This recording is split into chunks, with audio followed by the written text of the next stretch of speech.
Hello students, welcome to RNM academy channel. Students, diploma મેથેમેટિક્સમાં વેક્ટરનું chapter ચાલે છે અને જીટીયુની પરીક્ષામાં પૂછાયેલા પ્રશ્નો આપણે સોલ્વ કરીએ છીએ. જીટીયુના પ્રશ્નો સોલ્વ કરતાં પહેલાં આપણે એની થિયરી જોઈ લઈએ છીએ. અને અગાઉનો જો તમે વિડીયો જોયો હોય આના પહેલાંનો, તો એમાં સદીશો વચ્ચેનો ખૂણો એવી થિયરી આપણે લીધેલી. એ થિયરીનું હાર્ટ આ પ્રમાણે હતું કે એક વેક્ટર એક્સ બાર છે, બીજો વેક્ટર વાય બાર છે, અને એ બે વચ્ચેનો એંગલ આપણે માની લઈએ કે આલ્ફા છે. તો એ આલ્ફાને કેવી રીતે રિપ્રેઝન્ટ કરી શકાય? Cos alpha is equal to x bar dot y bar, અને ડિનોમિનેટરમાં એક્સ બાર એબ્સોલ્યુટ વેલ્યુ અને Y bar absolute value. Sine આલ્ફાને રિપ્રેઝન્ટ કરવો હોય તો અહીંયા જે ડોટ હતું એની જગ્યાએ ક્રોસ આવી જાય, x bar cross y bar, અને એ માનાંકમાં, અને નીચે તો જે છેદ હતો તે જ એક્સ બાર અને વાય બાર. તો આ બે સૂત્રોના આધારે આપણે થોડાક દાખલાઓ આજે લઈશું જીટીયુની પરીક્ષામાં પૂછાયેલા. આના પહેલાંના વિડીયોમાં કોસ આલ્ફા રિલેટેડ પ્રશ્નો હતા. આજે મોટાભાગના પ્રશ્નો આપણે સાઇન આલ્ફા રિલેટેડ લઈશું. એકાદ પ્રશ્ન કોસ આલ્ફાનો પણ હોઈ શકે, પણ જે જીટીયુની પરીક્ષામાં સાઇન આલ્ફાને લગતા પ્રશ્નો પૂછાયેલા છે એનો ઉપયોગ કરીશું. તો સ્ટુડન્ટ્સ, આજનો પહેલો પ્રશ્ન, પ્રશ્ન નંબર 1, જે ઓક્ટોબર 2020ની પરીક્ષામાં પૂછાયેલો છે, અને એનો ડેટા આ પ્રમાણે છે. સદીશો આઈ બાર પ્લસ 2J બાર પ્લસ 3K બાર અને -2I bar plus 3J bar plus K બાર વચ્ચેનો ખૂણો શોધો.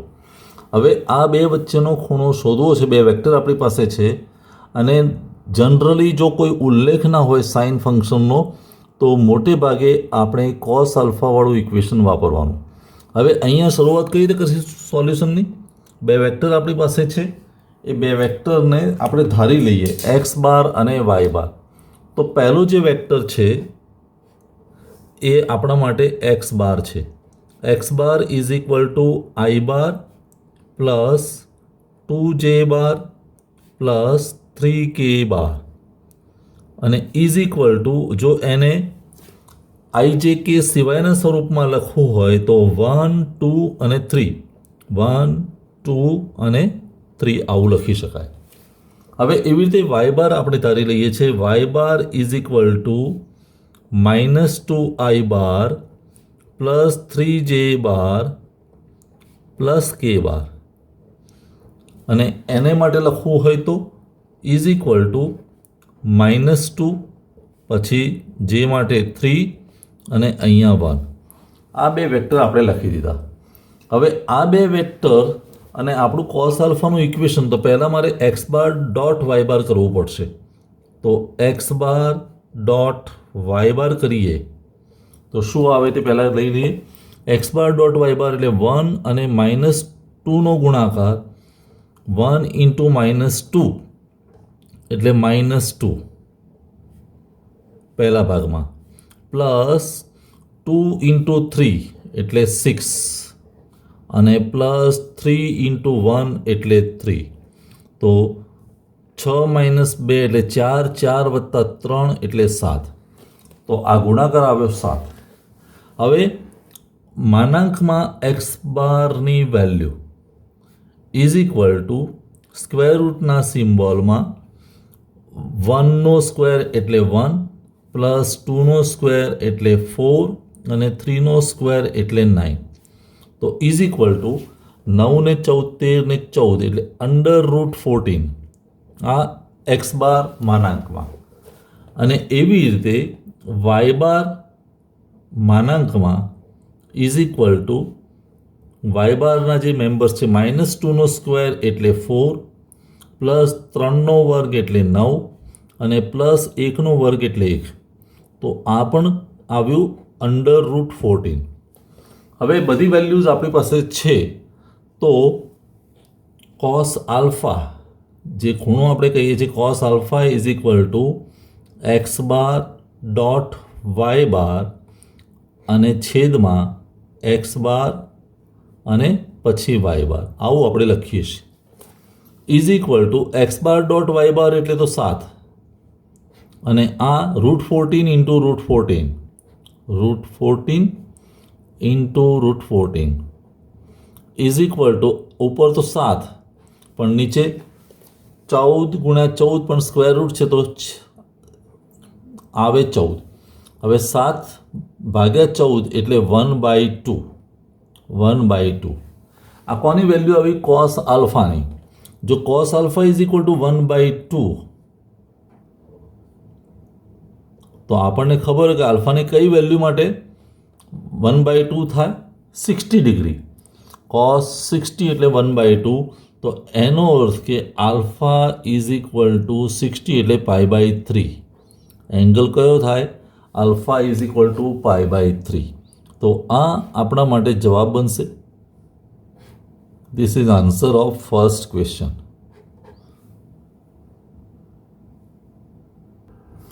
સ્ટુડન્ટ્સ, પ્રશ્ન નંબર 2 માર્ચ 2021નો પ્રશ્ન છે. સાબિત કરો કે સદિશો i+2j અને i+j+3k વચ્ચેનો ખૂણો sin ઇન્વર્સ √46/55 છે. હવે અહીંયા સ્પષ્ટ મેન્શન કરેલું છે કે સાઇન ઇન્વર્સ. એનો અર્થ કે અહીંયા હું જે સૂત્ર વાપરીશ એ સાઇન આલ્ફાને લગતું હશે, કારણ કે આપણે ખૂણો લાવવાનો છે સાઇન ઇન્વર્સમાં. તો શરૂઆત કરીએ. પહેલો સદિશ માની લઈએ x બાર છે. તો x bar is equal two i bar plus 2j bar. i bar plus 2j બાર. તો ઇઝ ઇક્વલ ટુ શું લખી શકાય? i નો સહગુણક 1, j નો સહગુણક 2 અને k નો નથી એટલે 0. હવે એવી રીતે બીજો સદિશ y બાર માની લઈએ તો is equal two i bar plus j bar plus 3k બાર આપેલું છે. તો ઇઝ ઇક્વલ ટુ i નો સહગુણક 1, j નો પણ 1 અને k નો 3. આવું લખી શકાય. 1 1 3. હવે આપણે કરવાનું છે ક્રોસ મલ્ટિપ્લિકેશન. એટલે x બાર ક્રોસ y બાર. અને જ્યારે ક્રોસ મલ્ટિપ્લિકેશન હોય ત્યારે આપણે નિશ્ચાયકના સ્વરૂપમાં ગોઠવીએ છીએ. એટલે નિશ્ચાયક બનાવવો પડશે. પહેલી રોમાં આપણે લખીશું i બાર, j બાર અને k બાર. બીજી રોમાં પહેલો જે વેક્ટર છે એના મેમ્બર એટલે 1 2 0 અને ત્રીજી રોમાં 1 1 3. આ રીતે લખી શકાય. હવે ઇઝ ઇક્વલ ટુ આ નિશ્ચાયકનું સાદુરૂપ આપીએ તો i બાર 12 રહેશે અને અહીંયા 2 × 3 એટલે 6 માઇનસ 1 × 0 એટલે 0. પછી માઇનસ j બાર.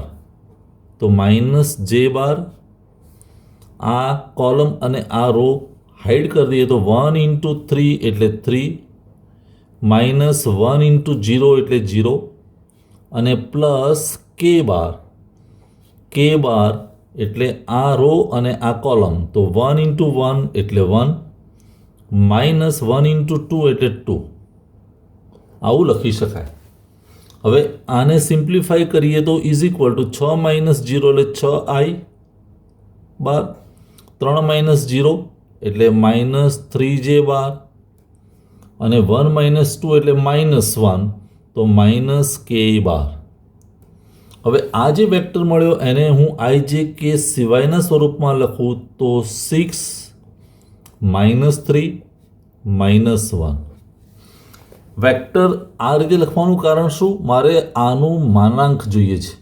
એટલે હવેનું સ્ટેપ આપણું એવું હશે કે માનાંકમાં આ જે વેક્ટર મળ્યો x બાર ક્રોસ y બાર, તો શું થઈ શકે? માનાંક માટે સ્ક્વેર રૂટનો સિમ્બોલ અને 6નો વર્ગ એટલે 36 પ્લસ માઇનસ 3નો વર્ગ એટલે 9 અને 1નો વર્ગ એટલે 1. તો is equal two under route 36 અને 9 45 વત્તા 1 એટલે 46. તો સ્ક્વેર રૂટમાં 46 આવ્યા. જો પહેલો ભાગ આવતો થઈ ગયો સ્ક્વેર રૂટ 46. હવે અલગથી વેલ્યુ જોઈએ છે એક્સ બાર અને એ માનાંકમાં. તો એક્સ બાર માનાંકમાં વેલ્યુ જ્યારે શોધવી હોય તો શું થાય? એક્સ બાર એટલે 1 2 0 તો 1નો વર્ગ એટલે 1 પ્લસ 2નો વર્ગ એટલે 4 અને 0 એટલે 0. તો 1 વત્તા 4 એટલે અંડર રૂટ 5. આ એક્સ બાર માનાંકમાં આવ્યું. એવી રીતે વાય બાર હું અહીંયા લખી દઉં. વાય બાર પણ માનાંકમાં ઇઝ ઇક્વલ ટુ સ્ક્વેર રૂટનો સિમ્બોલ 1નો વર્ગ એટલે 1 પ્લસ 1નો સ્ક્વેર એટલે ફરી 1 પ્લસ 3નો સ્ક્વેર એટલે 9. તો અહીં આવ્યું સ્ક્વેર રૂટમાં 11. 9 વત્તા 10 1 વત્તા 1 એટલે 11. હવે સાઇનનું ઇક્વેશન આપણે વાપરી શકીએ. જો બંને વચ્ચેનો ખૂણો આલ્ફા હોય તો sine alpha is equal to શું થાય? ઉપર x bar cross y bar પણ માનાંકમાં વેલ્યુ અને નીચે એક્સ બાર અને વાય બાર. આવું આપણે લખી શકીએ.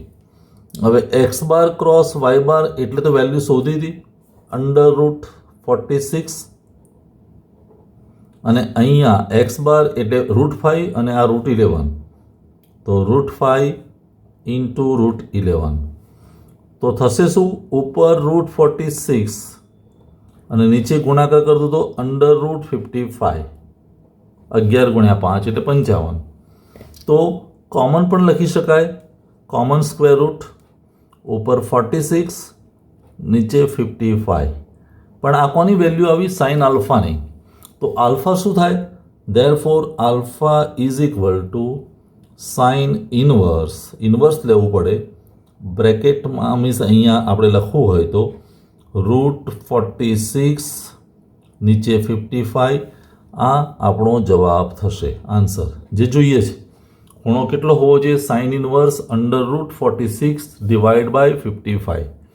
સો this is the answer of question number 2. Students, હવે પછીનો પ્રશ્ન નંબર 3 ઓક્ટોબર 2020ની પરીક્ષામાં પૂછાયેલો છે. આપણી પાસે બે સદિશ છે. જો સદિશ 3i + j + 2k અને બીજો સદિશ 2i - 2j + 4k વચ્ચેનો ખૂણો થીટા હોય તો સાબિત કરો કે theta is equal to sine inverse 2 divide by √7. હવે અહીંયા પણ સાઇન મેન્શન કરેલું છે એટલે આપણે સાઇન થીટાનું સૂત્ર વાપરીશું. ખૂણો આલ્ફાની જગ્યાએ થીટા આપેલો છે. શરૂઆત કરીએ. પહેલો સદિશ માની લઈએ એક્સ બાર. તો x bar is equal two 3i bar plus જે બાર પ્લસ 2k બાર. આવો IJKના સ્વરૂપમાં વેક્ટર આપેલો છે. હવે IJKના સ્વરૂપમાં એટલે એને લખવું હોય તો 3 પછી જે એટલે 1 અને અહીંયા 2. આ એક્સ બાર થયો. બીજો વેક્ટર છે વાય બાર માની લઈએ. એ છે 2i bar -2j bar plus 4k bar is equal to અહીંયા 2 પછી -2 અને 4. આવું થઈ શકે. હવે બેનું ક્રોસ મલ્ટિપ્લિકેશન કરીએ તો x bar cross y bar is equal to નિશ્ચાયક અને એમાં આપણે વેલ્યુ મૂકી દઈએ તો પહેલાં આઈ બાર જે બાર અને કે બાર પહેલી રોમાં, પછી બીજી જે હાર છે એમાં 3 1 અને 2 અને ત્રીજી જે રો છે એમાં 2 -2 4. હવે નિશ્ચાયકને સિમ્પ્લિફાય કરીએ તો ઇઝ ઇક્વલ ટુ આઈ બાર અને બ્રેકેટમાં 1 × 4 એટલે 4 -2 × 2 એટલે -4, પણ આગળ માઇનસ છે એટલે પ્લસ થઈ જશે એટલે 4. પછી -j બાર. હવે અહીંયા 3 × 4 એટલે 12 અને 2 × 2 એટલે 4, તો -4 અને પ્લસ k બાર. 3 × -2 એટલે -6, 2 × 1 એટલે 2 એટલે -2. આવું લખી શકાય. હવે સિમ્પ્લિફાય કરીએ તો 4 + 4 એટલે 8i, 12 - 4 એટલે 8, તો -8j, -6 - 2 એટલે -8k બાર. અને આને વેક્ટર તરીકે લખવું હોય તો 8 -8 -8 આવું થાય. હવે આ જે વેલ્યુ મળી એનો માનાંક એટલે માનાંકમાં x bar cross y bar is equal to અહીંયા શું કરી શકાય? 8નો સ્ક્વેર એટલે 64, -8નો સ્ક્વેર પણ 64 અને -8નો ફરી સ્ક્વેર પણ 64. તો 3 વાર 64 આવ્યા, 64 પ્લસ 64 પ્લસ 64. તો હું આને આવી રીતે પણ લખી શકું, 3 ટાઈમ્સ 3 ગુણ્યા 64. હવે થશે શું, 64નું સ્ક્વેર રૂટ તો 8, એટલે હું 8ને બહાર લઈ શકું અને √3 આવું આપણે લખી શકીએ. આ કોની વેલ્યુ આવી, માનાંકમાં, x bar cross y bar. હવે એકલો એક્સ બાર અને એનો માનાંક, એક્સ બારનો માનાંક એટલે 3નો સ્ક્વેર, એટલે સ્ક્વેર રૂટમાં સિમ્બોલ 3નો સ્ક્વેર એટલે 9 વત્તા 1નો વર્ગ એટલે 1 વત્તા 2નો વર્ગ એટલે 4. તો અહીંયા શું આવશે, 9 વત્તા 1 10 ને 4 14, તો √14 આવું થઈ શકે, √14. અને Y bar cross is equal to શું લખી શકાય, સ્ક્વેર રૂટ સિમ્બોલ 2નો વર્ગ એટલે 4 વત્તા -2નો વર્ગ પણ 4 અને વત્તા 4નો વર્ગ એટલે 16. તો અહીં આવશે 16 ને 4 20 ને 4 24, તો √24. હવે આ ત્રણેય વેલ્યુનો ઉપયોગ કરીને આપણે આ ટાઈપનું સ્વરૂપ લાવવું છે. તો માની લઈએ કે બંને વચ્ચેનો એંગલ જે થીટા છે, તો સાઇન થીટાનું ઇક્વેશન કેવું લખાશે, sine theta is equal to x bar cross y bar માનાંક અને છેદમાં એક્સ બાર અને અહીંયા વાય બાર. હવે x bar cross y bar એટલે તો આપણે શોધ્યું છે 8 √3. અહીંયા શું લખ્યું છે, √14. તો √14 એટલે હું એને અત્યારે આવી રીતે લખું છું, √2 × 7 એટલે √2 અને √7 આવું ચાલી શકે.